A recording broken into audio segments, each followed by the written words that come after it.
Introducing NASM One, NASM's ultimate membership program. Unlock access to everything your fitness career needs to succeed. Unlimited CEUs, free courses, access to our premium app, and exclusive discounts, all for $35 a month. NASM One is best-in-class tools, cutting-edge certifications, confidence in your craft, and everything you do as a personal trainer made easy, so we can achieve our greatest goals together as one.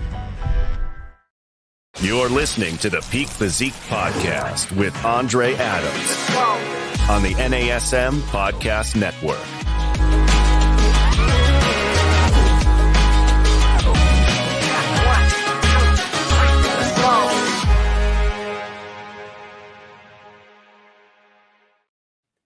Hey, what's up, everyone? Welcome back to another episode of the Peak Physique Podcast powered by NASM.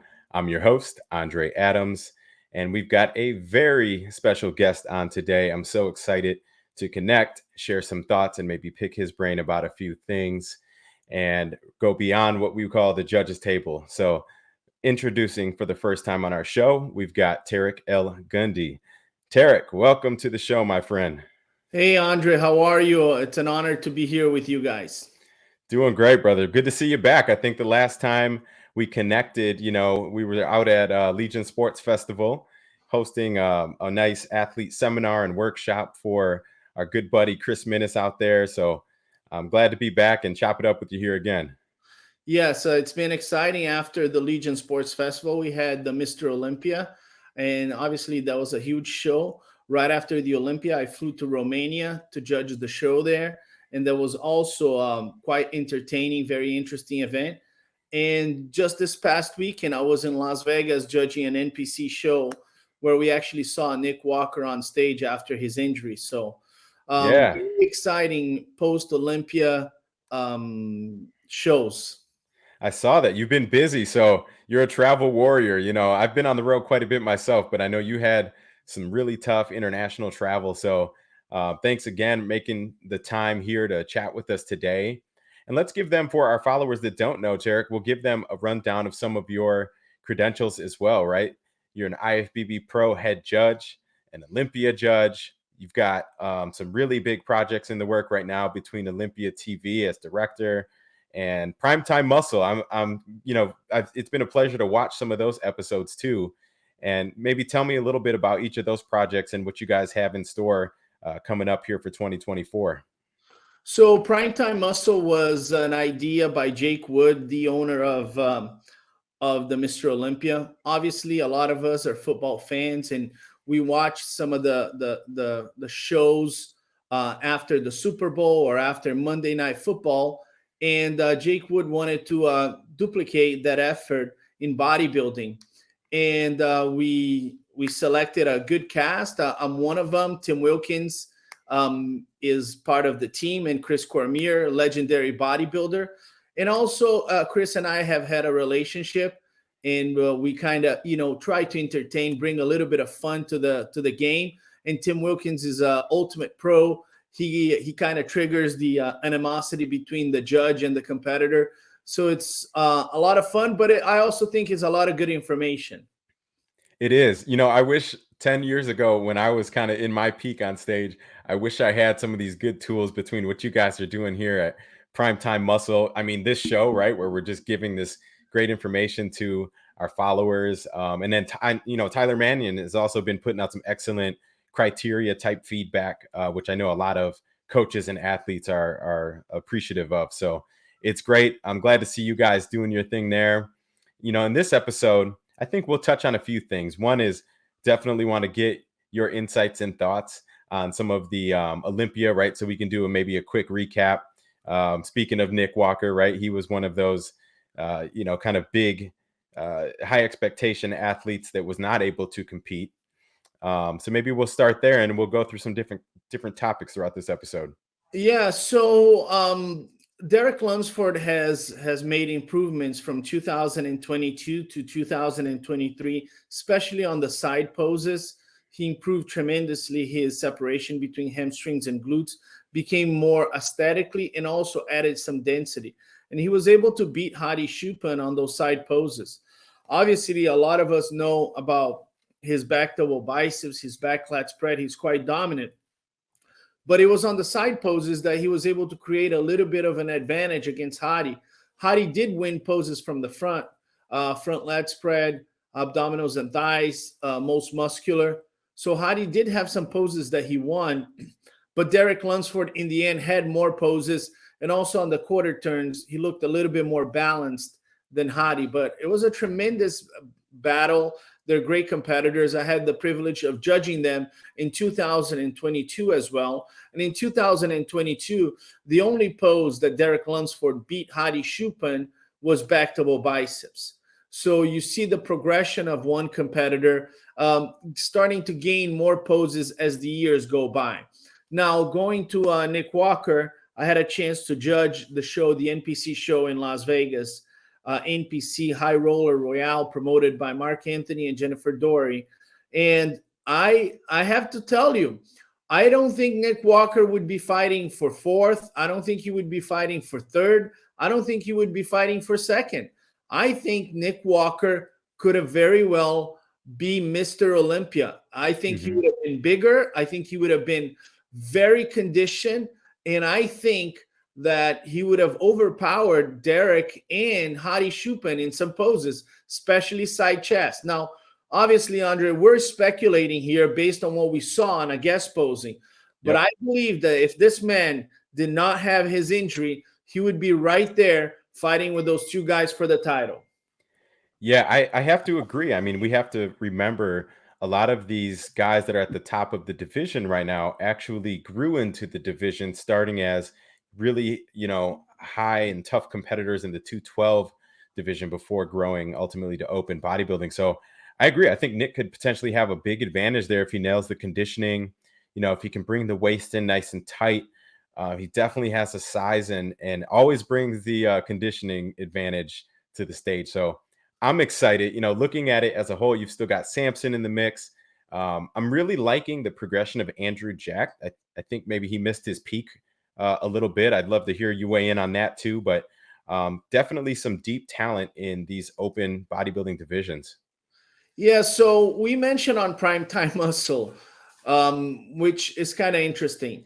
Andrew Jack is a human statue. His physique looks beautiful, right? Small waist, large clavicle bones. He's got the abs.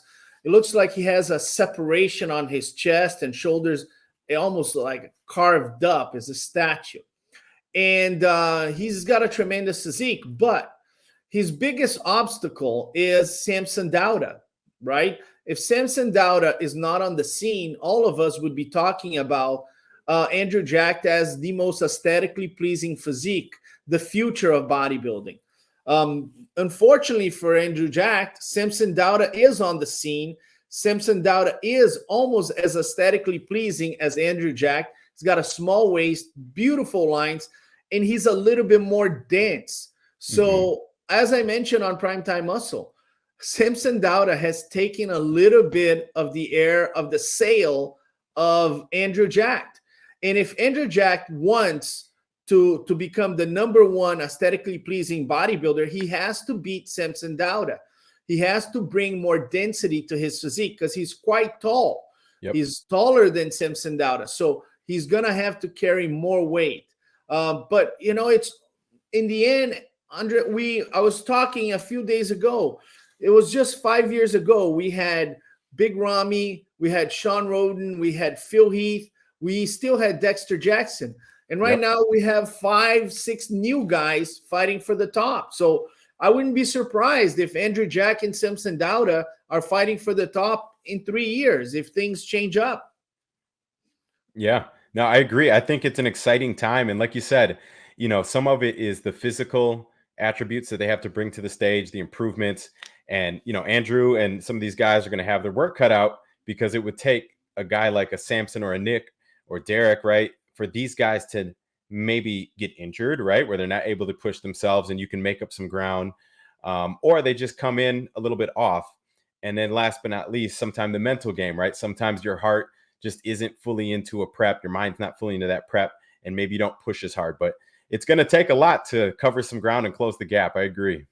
Yeah, we're seeing some different physiques, right? You have Hadi Choopan and Derek Lunsford. They have similar physiques, right? They're a little bit shorter, they're compact. Then you have a mass monster in there who brings tremendous conditioning, and that's why he could eventually surprise a lot of people, which is Nick Walker. And then you have the aesthetically pleasing guys, Samson Dauda and Andrew Jack. In the case of Samson Dauda is conditioning. If Samson Dauda, he has been improving his back. If Samson Dauda continues to improve his conditioning, he could very well overtake everybody who's ahead of him. I agree 100%. And we're going to also cover a few other divisions that I would love to have you weigh in on. For you guys that are just joining us, it's your boy, Andre Adams. You are on the Peak Physique Podcast powered by NASM. And I'm here with my good friend, our special guest, Mr. Terrick El Guindy. Terrick, let's move on to classic physique. So, I actually started my pro career in men's physique way back in the day, the early days, 2013. And then I was so excited when classic came out, which is where I've spent the last 5 to 6 years of my own career. And looking at the sport, right, we've seen that evolution from the early days with Danny. You and I both love the aesthetics and the posing and symmetry and things that Danny brought. Breon Ansley, right, 2-time Mr. Olympia, to now the 5-time, if I'm not mistaken. Has it been 4 or 5? I think it's 5 now with Chris Bumstead. 5-time Chris. This year was 5. Yeah, so Chris has been dominant now for half a decade. And give us your thoughts on what do some of these top guys. Let's look at the top 5 in classic.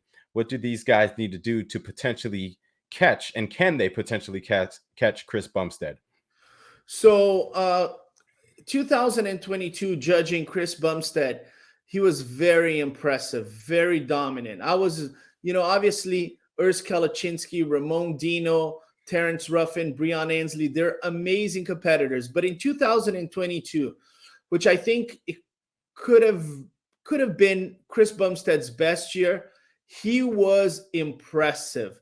I thought there was a lot of distance between him and the lineup, and he won convincingly. Now in 2023, the game changed. The game changed, Andre, and I was judging, and I was a little bit to the left side. And coincidentally, when the first time Chris Bumstead came to do his posing in the group comparison, the first thing I noticed, it was especially from the back, Chris was not as conditioned as he was in 2022. So as soon as I saw that, I said maybe he opened a little bit the possibility for somebody to come in. Now, Ramon Dino was better than 2022. He was more conditioned. You could see the separation on the shoulders, the separation on the chest.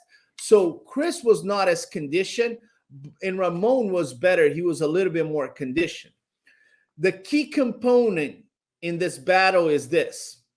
Chris Bumstead has large clavicle bones. So in a lot of poses, he's going to look wider. And in addition to that, he's a master poser, which makes him look wider and more aesthetically pleasing than Ramon. Now, Ramon is closing the gap, which is incredible, is amazing. Urs Kalaczynski is not doing that. Terrence Ruffin is not doing that. And Breon, despite a great performance, I still see a distance between him and Chris. But Ramon Dino has made a statement in 2023. He improved his conditioning. His legs and his back were a lot better, which made his physique more balanced, so we're not staring at his arms. And if he continues to pose better and he can overtake Chris Bumstead's width through posing, we could very well have a new champion. And I think Chris Bumstead is an extremely cerebral guy. He knows that there's one guy coming close to him, and his name is Ramon Dino. Ramon Dino, I give him a lot of credit because he's coming close to the unbeatable Chris Bumstead, and he could eventually do the deed. I agree. It's like watching Jay Cutler versus Ronnie Coleman, right? And all it takes is the Ronnie coming off that 1%, right? And the other guys making that progress every year to close the gap. So I'm excited. Dino seems like a true athlete, right? He's a true competitor. And I think although he's placing runner up, I think it fires him up even more to bring a better package to the stage. So I'm excited to see how he's able to respond over the coming years. I do think he's probably the biggest threat to the classic physique crown, and for Chris, right, you got to think about that championship mindset. It gets tough after 5 years to keep yourself motivated and continue finding ways to come back 1% better each and every year. So I'm excited to see how things shake out. Another division I want to touch on for sure is men's physique, right? Men's physique will always have a special place in my heart. And this year I was really excited for the first time in a while, just me personally, because it was a bit nostalgic, right? We had guys that I came up with from my era, like Brandon Hendrickson and Jeremy Buendia coming back right after several years out of the sport. And I felt like it was interesting to see how did the old school guys, how they're going to do with the new era of men's physique athletes, right? At the same time, you had the shakeup that you and I, witnessed obviously at the Legion Sports Festival, where Ebanks actually dropped the show, and I thought that surprised many people. And it could go either way. Either he responds and comes in twice as good at Olympia, or it rattles his nerves a bit, right? And I think a lot of people had been sleeping on Ryan Terry for quite some time, right? Ryan's always in the mix, but I don't think anyone really had them on the radar to pull off the win, which was really exciting to watch. So Ryan Terry, along with Andre Ferguson, have the two best midsections in the history of men's physique. I would argue that Ryan Terry has prettier midsection. Andre Ferguson has actually thicker abs, but you can pick and choose whoever you like. But when it comes to abdominal section, Ryan Terry might be the best men's physique of all times. He's got tremendous chest, but Ryan Terry had an issue, which was his back did not have enough detail, and it could have been a little bit wider in the past. From the front, he could have been Olympia men's physique champion many years. But when he turned to the back and he faced guys like Jeremy Buendia, when he faced guys like Brandon Hendrickson, like Aaron Banks, he was missing something. It was shocking to see that after all these years, this guy comes in, he's aesthetically pleasing, he's got tremendous abs, his chest is full, he turned to the back, and I saw the separation. Andre, when he turned to the back right next to Brandon Hendrickson, it took me 1 second to realize he was going to win the title. I didn't have to look for 20 seconds. His separation from the back was superior than Brandon Hendrickson. Now, obviously, Brandon is wider, but he had more detail, and then he was beating Brandon from the front in terms of deep separation on the obliques and those great abs. So it was long coming. We loved his physique, and I give him credit. Some of these old school guys in the men's physique category, they can come back and surprise you, just like Chiron did against Aaron Banks. I often tell people, a lot of people that want to judge shows, the two most difficult divisions to judge are bikini and men's physique, because there is a limitation of how big they can get. And especially in the bikini, there's a limitation of how conditioned they can get. So it's a very small window of opportunity for you to nail your best physique. And that's why we've had so many different champions. Now, the guy who really propelled the category was Jeremy Buendia, who was very consistent in the beginning. But since then, we've had a lot of changes. And the key question is, who's going to show up at his best? If Chiron Holden shows up the way he showed up at the Legion Sports Festival, he could have won the show, right?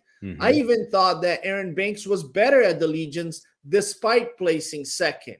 And Jeremy Buendia was not at his best. I could tell from the beginning he did not have the separation on the obliques to be in the top 5. But again, Jeremy could come back and he could win the title. We have a lot of great competitors in the men's physique. And if I was Ryan Terry, I would be very concerned, because there's a lot of great guys now gunning for him, knowing that he was there the whole time, eventually nailed in one. So a lot of guys are now saying, this is my time. Yeah, it's exciting. And I think, like you said, because the criteria is so specific for something like bikini and physique, it takes the perfect combination of peaking out. You've got to have the right combination of conditioning, size, symmetry, be able to present that through good posing. And I'm excited. Looking at Jeremy come back, I was questioning, and I looked at it both ways. He could either knock it out of the park and completely nail his peak. Maybe his body's rejuvenated after 4 to 5 years out of the sport. And honestly, he looked good. I think he looked good. I know he had some injuries that he worked through previously. I feel like had he done one or two either test peak weeks or test, tune-up shows, he probably could have placed a lot higher in this show. And to your point with Chiron's dangerous.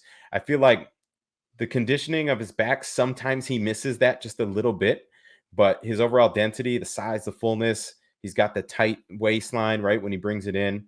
So there's definitely it's up for grabs, right? I mean, when we look at 2024, I don't think anyone's dominant enough to claim victory just yet. Yeah, it's a great time, Andre. This is the best time to be a bodybuilder. This is the best time to be a classic physique competitor. This is the best time to be a men's physique competitor. You can reach so many people. I remember Chris Bumstead a few, maybe 6-7 years ago. He wasn't the classic physique champion, and he came to Los Angeles to watch his sister compete, Melissa Bumstead. And not a lot of people knew of Chris Bumstead. He was sitting there. I remember not a lot of people coming to him or taking pictures. He was just, there with his sister. And after 5 Olympia titles in the classic physique, this guy is a social media phenom, and obviously he's done well financially.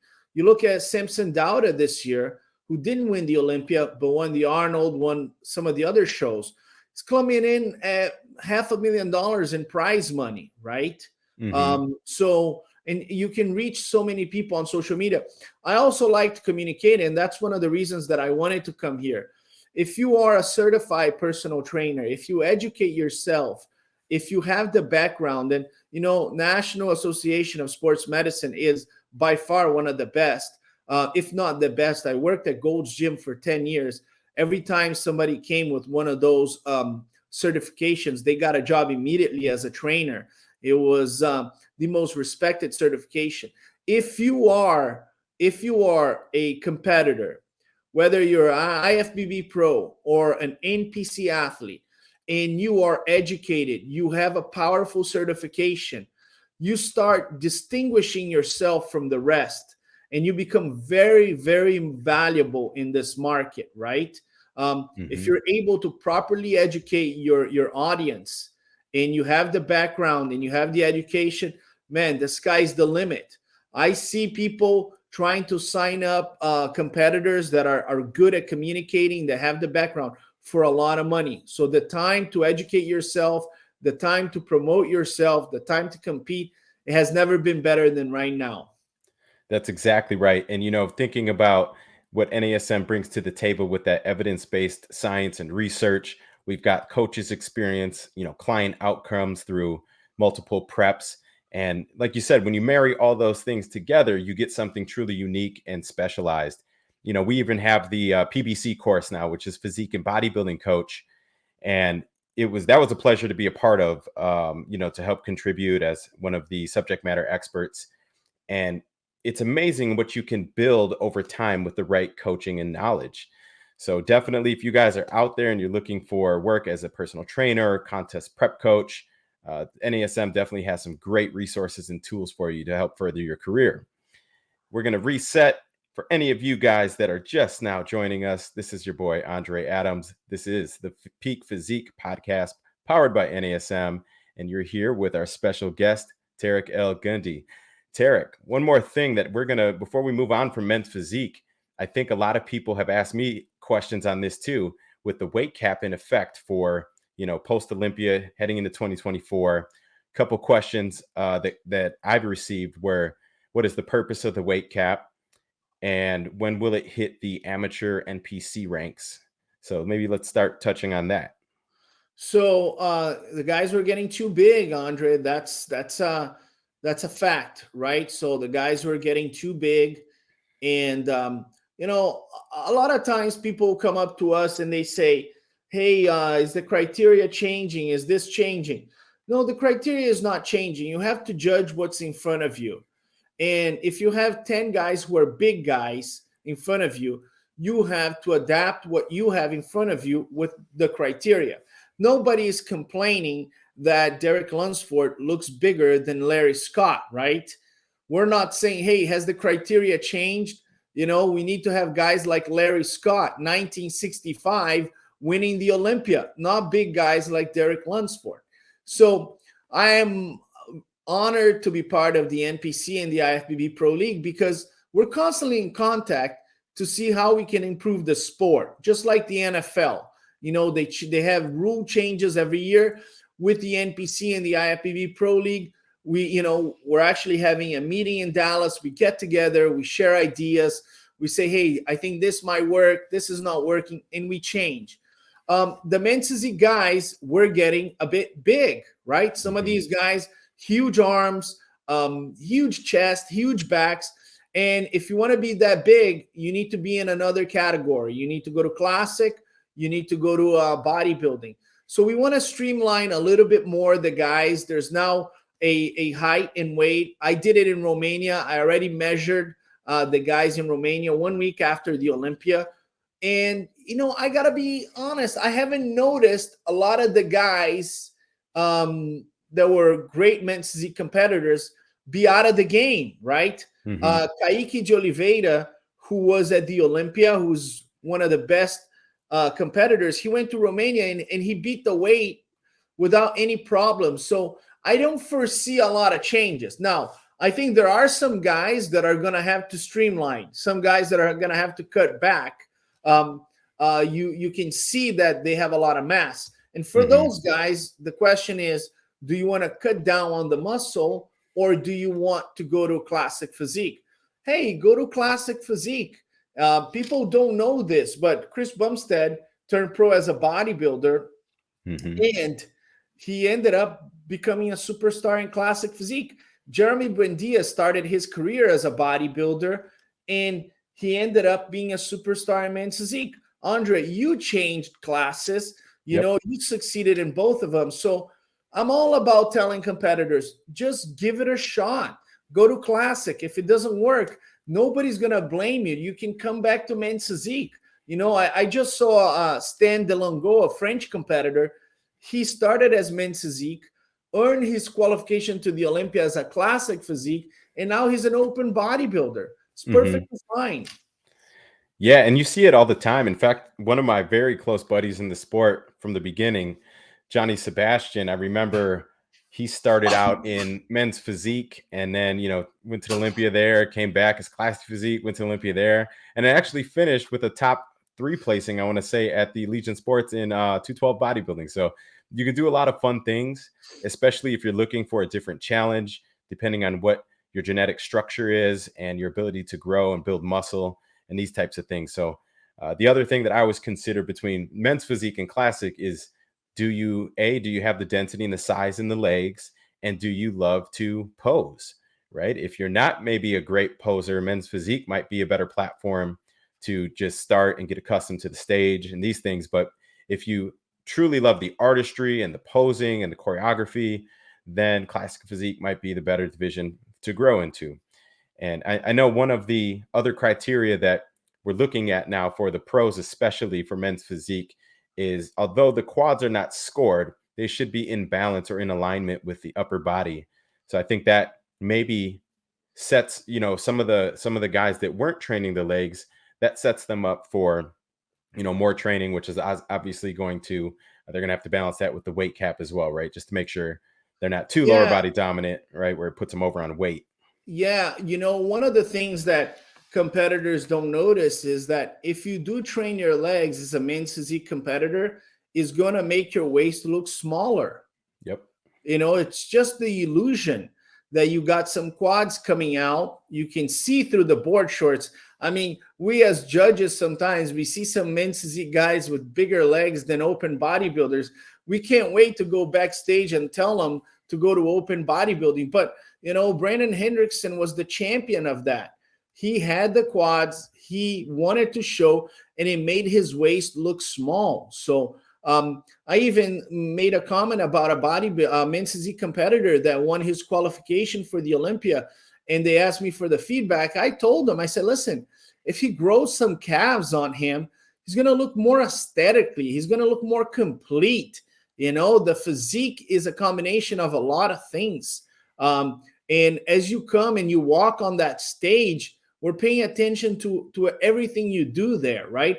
We're paying attention to the midsection on bodybuilders when they're breathing. We're paying attention to the classic physique competitors on the sidelines if they're, holding on to their poses. We're paying attention to a lot of things. So as a competitor, you want to be as complete as possible in every aspect, in every category.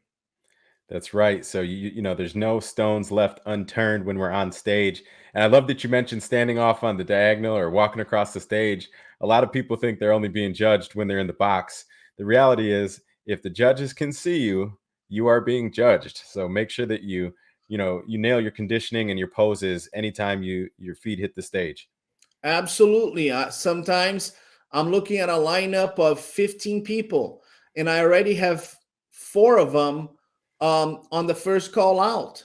I'm looking for 2 more to be on that call out. And I'm looking to the sides, Andre. I'm looking to the sides. I look to the left and I look to the right.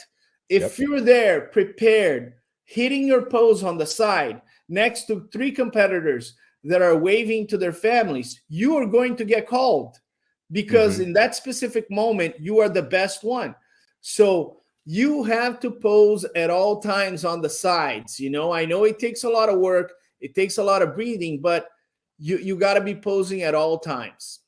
That's right. I love it. Great tips. So all you guys that are tuning in, make sure you're taking these notes down. This is going to be really useful stuff for you as an athlete or a coach. And we're going to touch on one more division, and then I think we'll wrap the episode up today with some tips for those novice competitors going to, that are trying to become IFBB pros. But I want to touch on one more division quick, which is bikini. One of my favorite divisions. I would say the majority of the athletes I work with today tend to be bikini and wellness. And it's like you said, the criteria get so specific that a lot of people are unsure. Am I too muscular? Am I too hard or dense? Is my conditioning not enough or too much? So let's maybe take a peek at, let's look at the top 3 from Olympia, some of your observations, because that was a close one with 3 different physiques, right? With Ashley, Maureen, and Jen. Kind of walk us through where your mind was at Olympia, and then any advice for the criteria moving forward. So, if you look back at Jennifer Dory's first title, she was able to defeat Laura Lee Chapados because she was a bit softer than Laura Lee. Laura Lee was just a smidge more conditioned than we would like to see. And sometimes, Andre, we're talking about some of the lines on the hamstrings, right? Once we start seeing that, once we start seeing a little bit of veins on the arms, then you've surpassed the criteria. Now, obviously, you're still looking at the fullness of the glutes, the tight midsection, and all that, small waist and posing. But Jennifer Dory was able to beat her because she was a bit softer.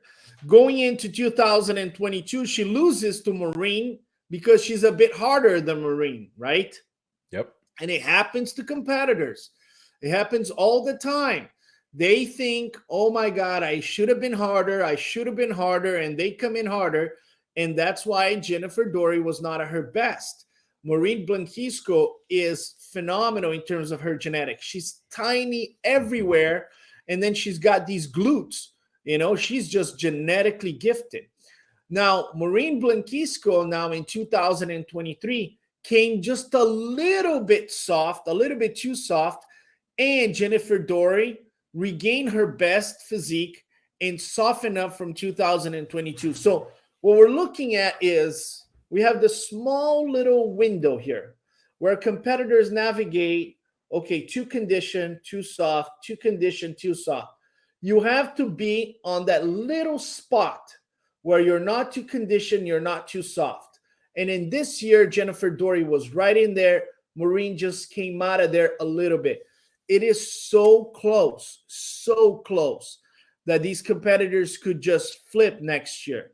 And when you're talking about Ashley Kallwasser, she actually has been one of the most consistent in being on that small little window. What Ashley needs to do is gain a little bit more fullness to her physique. She's a bit streamlined, and Jennifer Dory and Maureen Blanquisco are coming in with fuller glutes. So her strategy needs to be different. Mm-hmm. There is no harder category to judge, Andre, than bikini. I've grown a lot of gray hair trying to figure out the winner, and a lot of times it's very close, as it has been at the Mr. Olympia. And some of these competitors are so good, they almost look every time better than the previous year. Is one of the best categories, and it is the most popular category in the NPC. Yeah, it's been fun to watch the evolution, and I couldn't agree more, Terrick. I think when we're getting to this elite level, right, the best of the best in the world, we have to start cutting hair, right? We're splitting hairs because the competition is stacked so deep, and on top of that, now we've got the genetic or structural differences in the physiques. So, you know, and on top of that, I'll add one more thing. It kind of matters or depends on who shows up and how they show up that day, because you guys can only judge what's in front of you. So if everyone else is a little soft and then, you know, you're on the cusp, it might make you look over conditioned or vice versa. So I love the strategy though, because it keeps competitors and coaches on their toes all the way up until game day.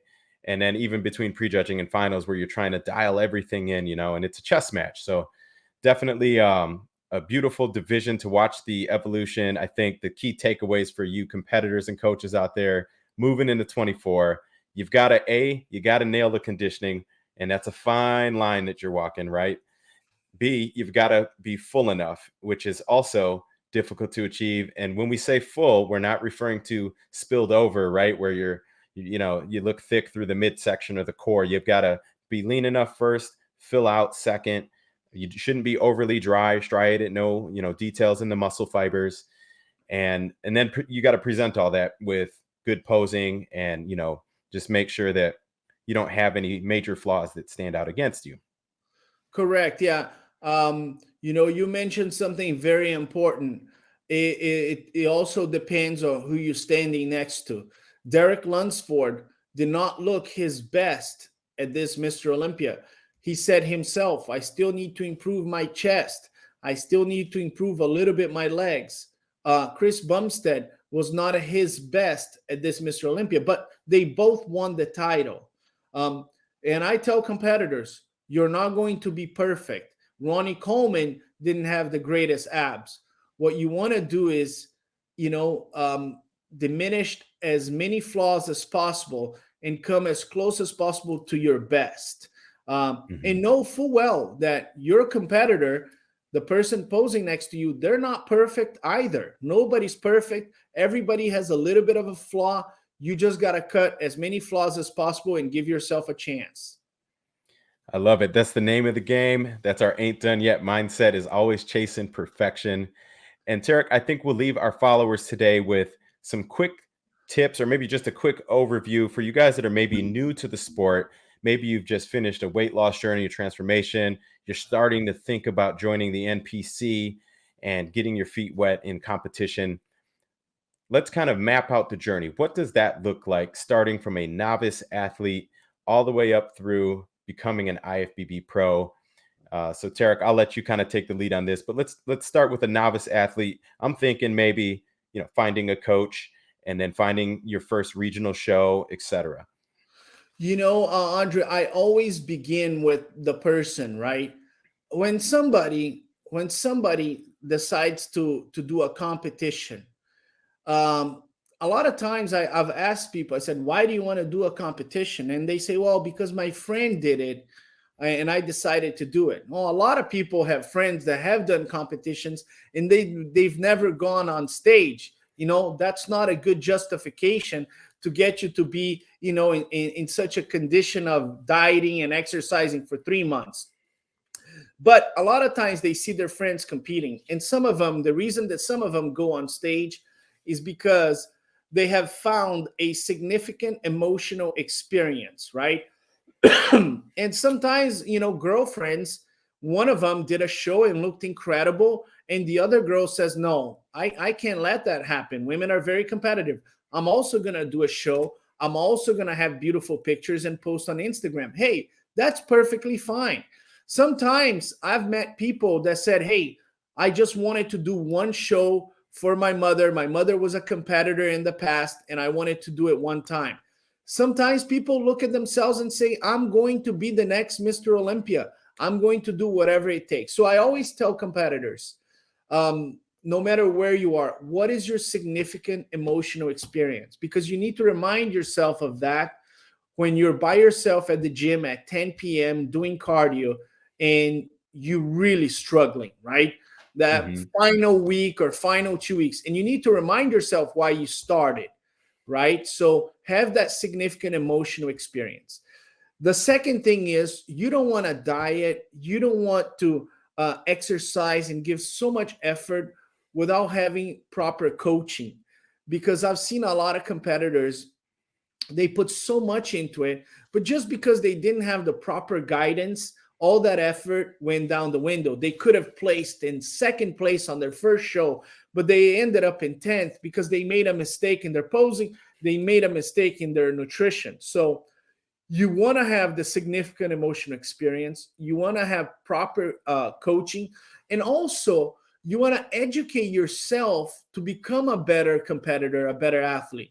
Get your certification and start learning about biomechanics, start learning about nutrition, become yourself a better professional. Just like a football player, he goes into the video room, right, the film room, and he starts watching other players. You need to do that, and you need to become better. You need to know what you're eating. You need to know how to exercise properly to prevent injury. So educate yourself and become better. So I have these three things if you want to be a competitor. Have a significant emotional experience that's going to boost you up through your prep. Hey, listen, a lot of times it's divorce. A lot of times it's something that happened in somebody's life that triggered them to try to accomplish this. The second thing is proper guidance. Do your research and find a great coach. Go interview. Get on a call with great coaches. 5, 10, 15, a great coach in your area. And the third thing is you yourself need to become better and educate yourself. Get a certification. Start studying. Become a master of nutrition, a master of biomechanics. So then you start knowing what's happening to your body and you become a better professional. I had a chance to work out with Derek Lunsford and Chris Bumstead, and both of them are students of the game. They not only go to work out, they finish and they go in the internet and they try to get as much information as possible so they can become better professionals. That's right. And I love that thought, right? That mentality of being a sponge, being a student of the game as you're going through the process. And obviously having great coaching is going to help shorten that learning curve for you guys. And being in love with the process where you're loving the journey more so than just the outcomes is going to help keep you successful for a longer period of time. So I think just kind of level setting, realistic expectations. Some people get into the sport and they maybe don't understand the different layers and levels to the industry. We've got to get some regional shows, some novice shows under our belt. Ideally, you're winning some overalls at the regional level to qualify for nationals, right? And then once you're at a point where you're consistently placing well at nationals, maybe you get your pro card. But a lot of people want to shortcut or circumvent that process and skip from novice to pro right away, rather than focusing on loving the journey of reaching that goal. So for you guys that are new to the sport, take that advice. I think it'll make the entire process a lot more enjoyable for you. And with that, guys, we are going to bring this episode to a close. It has been a blast chopping it up with you, Terrick. Let's let our followers know where they can find you, not only online on Instagram, but also for Primetime Muscle and Olympia TV. Yes, guys, Primetime Muscle is on Olympia TV, YouTube. You can go there and check it out. Great tips. On Instagram is TK Guindy, like my last name, TK Guindy. And I'm on Instagram. If you ever need any help, you can send me a message there. And a lot of times I catch some of these messages and I'm able to reply. It's been an honor to be here. I'm a huge fan of the National Association of Sports Medicine. You guys are the best of the best in certifications. I've known of the reputation since I worked for Gold's Gym. So I said, I got to participate. Those guys are the best of the best. Well, we appreciate your support, Terrick. And hey, I look forward to many more conversations in the future. And for you guys that are watching, if you got value out of this episode, all we ask is that you share with at least one friend. Otherwise, take care, and we will see you guys back in the next episode of the Peak Physique Podcast.